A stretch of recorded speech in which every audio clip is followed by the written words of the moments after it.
Not going to read, can't see words. So these are basically love poems. And within the love poem form of sonnet, you're looking at 14 lines. Some sonnets are divided 4-4-4-2, some are 6-6-2, some are 7-7. I choose a certain one myself, but I'm going to switch from sonnets. Basically, I've been writing sonnets for the last 6-8 months. I'm going to change to an old Arabic form, which is called a ghazal, and it's also an essence of love. So, anyway, irrelevant. So yeah, untitled. I have never fallen so far without you. I was raised with a very silent adoration of the other. I'm sorry I got so soaked in words and waited on your chest to wake. I've taken time over mine as you have too. All I can offer is my boundless love, my word for what that's worth on this day. These nows, the newness of each moment together. All that remains to be said is, I am happy for us. From Cave Hill. I carve you out of already alive and lavish landscapes, build silent lived horizons about you, still do.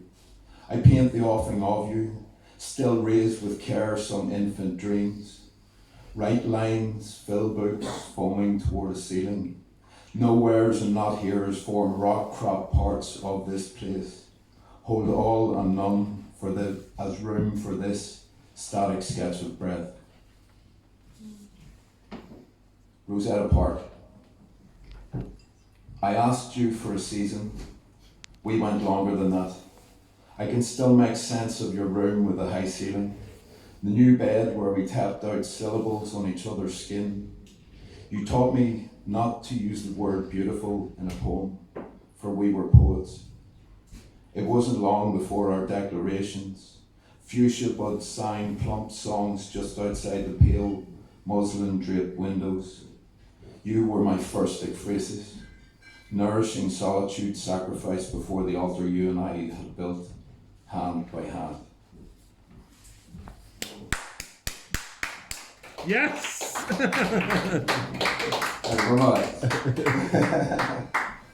A Belfast sonnet for Michael. We, capable of great big love, I in the narrow place, you in the great big wide. I exist as spirit animal. As our daughter transforms, she grazes with me. We exist in different time. How hard this must be.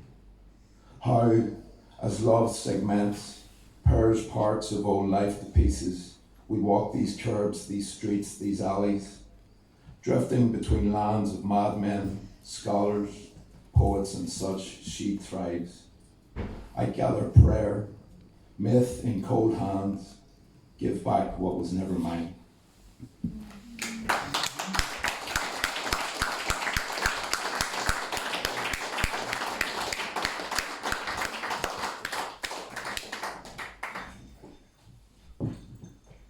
So, penultimate poem here.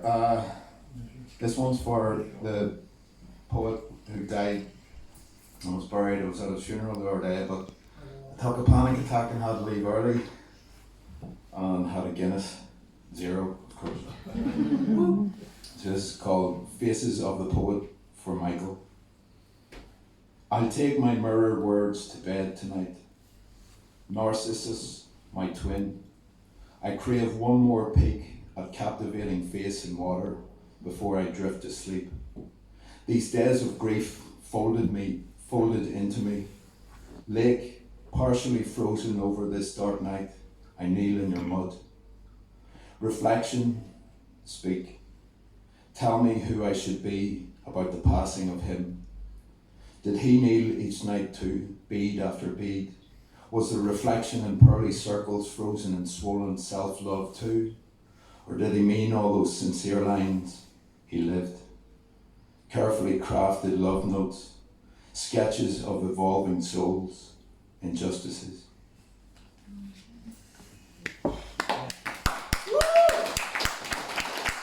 Yes! Fucking you!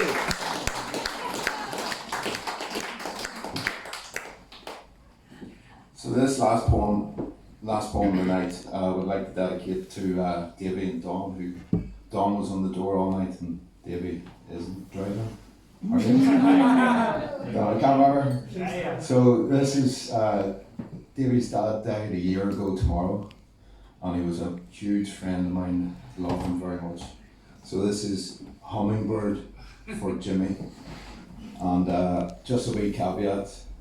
Some cultures believe the weight of the soul leaving the body at point of death is 21 grams, which is the same weight as a hummingbird.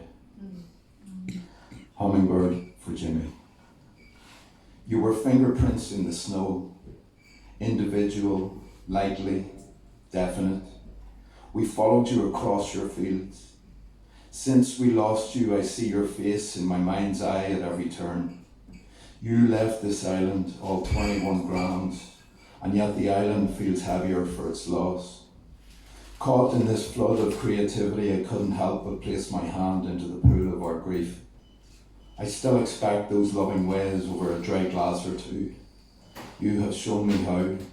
I shall miss those fingerprints of yours.